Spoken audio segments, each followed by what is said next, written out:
School में पहुंचे सभी अतिथिगण को नमन करते हुए और सभी छात्र और छात्राओं और स्कूल के सभी स्टाफ मेंबर को नमन करते हुए आज शहीद आजम भगत सिंह के शहीदी दिवस पर आज हम सभी यहाँ पर एकत्रित हुए हैं। साथियों, मैं ज़्यादा समय नहीं लूँगा, मैं 2 मिनट के अंदर शहीद आजम की वो बात बताना चाहूँगा जो लोगों को कहीं पता नहीं है और किसी किताबों में नहीं मिलती। तो जब भगत सिंह को फांसी की सजा सुना दी जाती है तो उस समय इलाहाबाद हाईकोर्ट में वकालत कर रहे इस देश के सबसे बड़े वकील कहे जाने वाले तेज बहादुर सप्रू की ड्यूटी लगाई जाती है कि भी जा भगत सिंह के पास जा और उसको बोल कि भी वो माफी मांग ले, अंग्रेजों की बातों को मान ले, कि भी अंग्रेजों का वो विरोध कभी नहीं करेगा, ये बात मान ले तो उसकी फांसी की सजा को टाल दिया जाएगा। परंतु भगत सिंह से के पास जाकर तेज बहादुर सप्रू कहता है कि भी है भगत सिंह, अगर तू जिंदा रहा तो तेरे जैसे लाखों भगत सिंह इस देश में तू पैदा करने का काम कर देगा। तो ये बात सुनकर भगत सिंह कहता है कि भी हाँ बिल्कुल आप सही कहते हैं कि भी मैं अगर जिंदा रहा तो मेरे जैसे लाखों भगत सिंह इस देश में पैदा हो जाएंगे। परंतु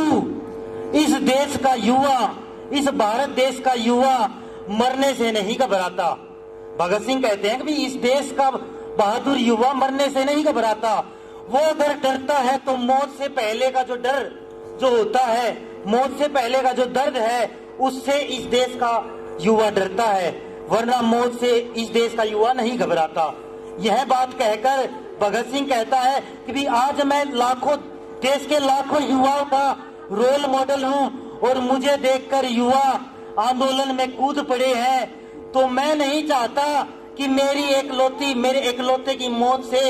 अगर इस देश का युवा जागृत होता है और आंदोलन करता है देश की आजादी के लिए, तो मैं अपनी मौत को हंसकर कबूल करने के लिए तैयार हूँ। तो यह बात सुनकर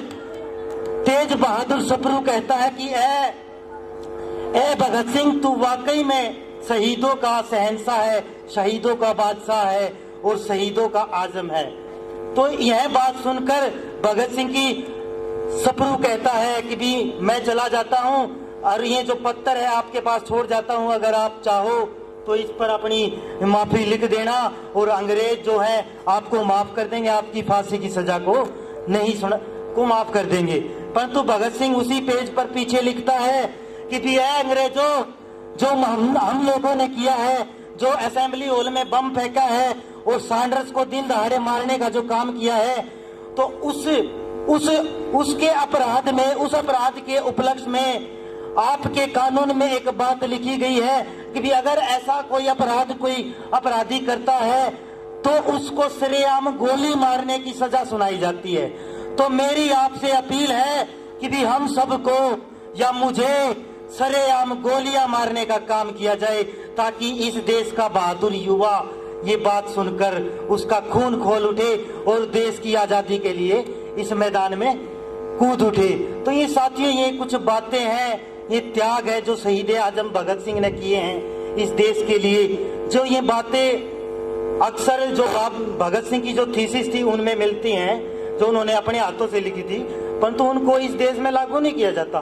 भगत सिंह की बहुत सारी बातें ऐसी हैं जिनको कहीं भी किताबों में, सिलेबस में नहीं पढ़ाया जाता। तो ये कुछ स्पेशल बात थी जिससे हमें त्याग मिलता है, त्याग के बारे में पता चलता है कि भगत सिंह कैसा शहंशाह हुआ है। हम तो भगत सिंह को जब पढ़ते हैं तो हमारी रूह कांप उठती है कि ऐसा भी इंसान हमारे देश में पैदा हुआ है। तो बहुत बहुत धन्यवाद, आप सभी साथियों ने मुझे सुना, धन्यवाद। कुछ शहीद